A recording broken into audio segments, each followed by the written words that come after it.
So there's one particular scene that I wanted to flag up, and I mentioned Russian film earlier. So for people who are into kind of symphony films, city films, there's one scene. I think you are one. Tell us some symphony films that you like. There's too many to list, honestly. This is why I'm not going to let you choose your own name, because there's nonsense like this, right? But I'm here to learn. Look, so for those who don't know, obviously there was this, especially we're talking 1920s, 1930s, earlier on in cinema. You have directors like, Vertov is obviously a big one, who make these city films. Dziga Vertov, right? Yeah. So Jamie can pull that up. I don't know if he's... Well, what do you mean by city films? So this is what I was going to say. So it's basically a film where a lot of things like plot and story are kind of skewed in favor of just showing spaces. Because obviously the city was in its sort of more formulative years. So for example, there's a film by Walter Ruttmann, which is called Berlin, Symphony of a City, which basically is almost part documentary, part almost like atmospheric mood film, which just documents the city. But there's no characters, there's no narration, there's no explanation. It's just literally shots of things happening in this case, specifically Berlin. In Solaris, 1972, there's a scene, if we remember, which is actually filmed in Japan. I don't know if you remember the scene that I'm talking about. There's a highway scene. Oh, yeah. That goes on for about... Wait, which? You mean the 72 version? In the 72 I love version. That. Yeah, I love that. Amazing scene. Yeah. It's an amazing scene. It goes on for about 6 minutes. Why is it? Because I was watching it and I was like, this is just... There's nothing That was really the happening. least boring part of the movie. I was gonna. Well, this is the thing, right? So the film is look, it's a fucking slow burner, right? There is no two ways about it. Anyone watching this film waiting for, because look, as an audience, we and I say we here, we're all kinds of audiences that we love tension, right? And there's obviously that heightened moment when you're watching a film, you feel a beat. Let's say a line comes in and says something's about to happen, and you feel the sort of the pressure of the film's about to rise. Tensions coming in, it's exciting, right? It doesn't matter if it's Erin Brockovich going to buy something in the store, or if it's in this case a slow burn film like Solaris.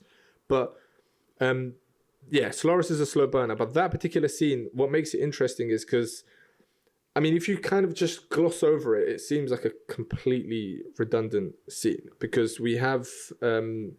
Is he an ex-scientist? This part I wasn't too sure about. The guy who's driving in that scene. Oh no, he's a pilot. Oh, he's a pilot, right? He's a retired pilot. He's a retired pilot. Henry Burton.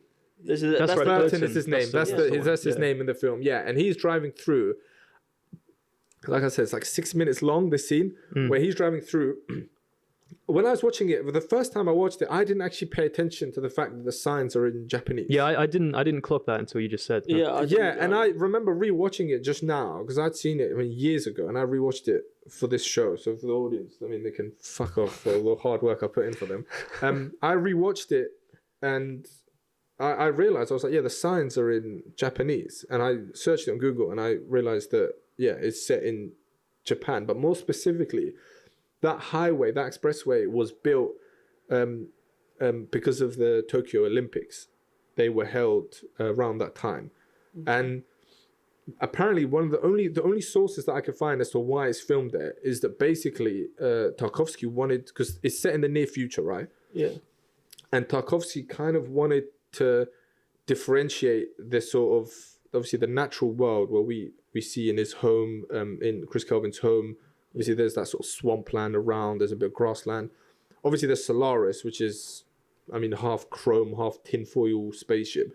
But then he wanted this halfway of like this sort of modern metropolis, this building metropolis kind of world. So he shows this long sequence. It's almost like long drone sequence.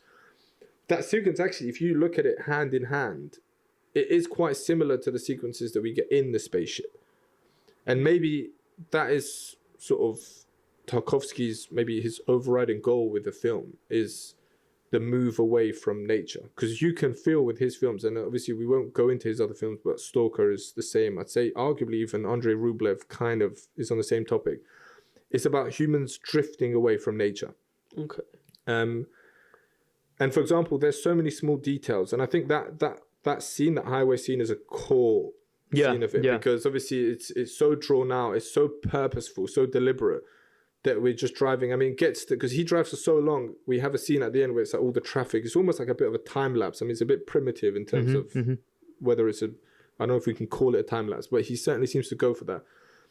But yeah, it's all about moving away from nature, because if you remember later on, there's a scene when he's in the ship, Kris Kelvin, he's in his room, his dorm or whatever we call it, and one of the scientists suggests putting paper next to his fan, and it says it will remind him of leaves rustling. I don't know if you recall that scene.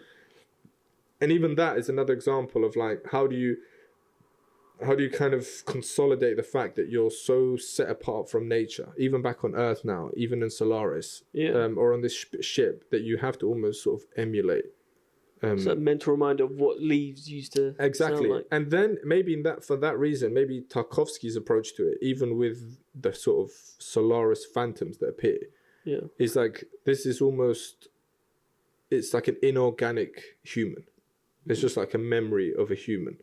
Okay. If you get what I mean. So I think that kind of sets, and obviously we talk about themes at the end, but I think that's the biggest distinguishing feature between both movies, because the Soderbergh film is so liminal that I think I don't even think we see a tree. I can't even recall seeing a tree in that Soderbergh film. No, I don't think it's so. completely set in liminal metropolis urban It's spaces. in Clooney's like sort of living quarters. Yeah, be that's it. Be it the spaceship or be it back on Earth. But even when he's on the bus, even when he's driving, and it's so funny because you always have rain on the windowsill that obscures most of what's going on outside. Obviously, that may be, I mean, we get to production a little bit, but maybe a bit of a production kind of thing.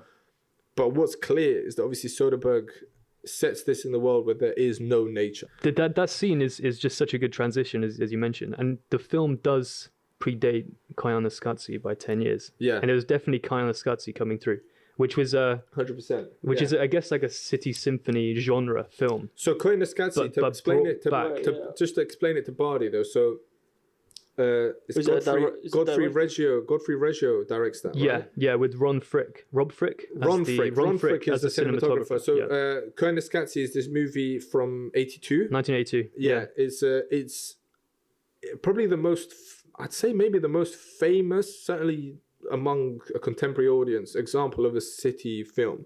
Okay. And it actually, I think a lot of people will have not seen it, but I'm sure a lot of people will have seen the references. Because first of all, it has a very famous scene that shows the demolition of Pruitt-Igoe, and a very famous score by Philip Glass, which actually I would say became quite influential after I mean, obviously that's 82, but there's quite a few films following that kind of use that sound, that rhythm. But yeah, it's a city symphony film that follows, it's almost completely set in the US, I think. And similar to that highway scene, it's very slow in parts, very deliberate. There's no narration, there's no dialogue. If we're going to get, let's say, philosophical about it, there are obviously texts. I mean, we can go back to Walter Benjamin, which I think is obviously an inspiration, I'm sure, even for Solaris. But Walter Benjamin was someone who documented his experiences in Paris when Paris was first built up as a city space. Okay. And I think what all of these things have in common, let's go from Walter Benjamin to, I mean, you have later writers like Frederick Jameson and people like that. But what they have in common with films like Solaris, Koyaanisqatsi, and a few other films is that humans move away from nature, but how do we remain human? How do we remain connected to the environment? Because obviously inevitably you have to be, because we are still organic matter. Yeah. But we build in a way that suggests otherwise. And obviously the argument clearly that something like Solaris makes is that this is not necessarily a good thing.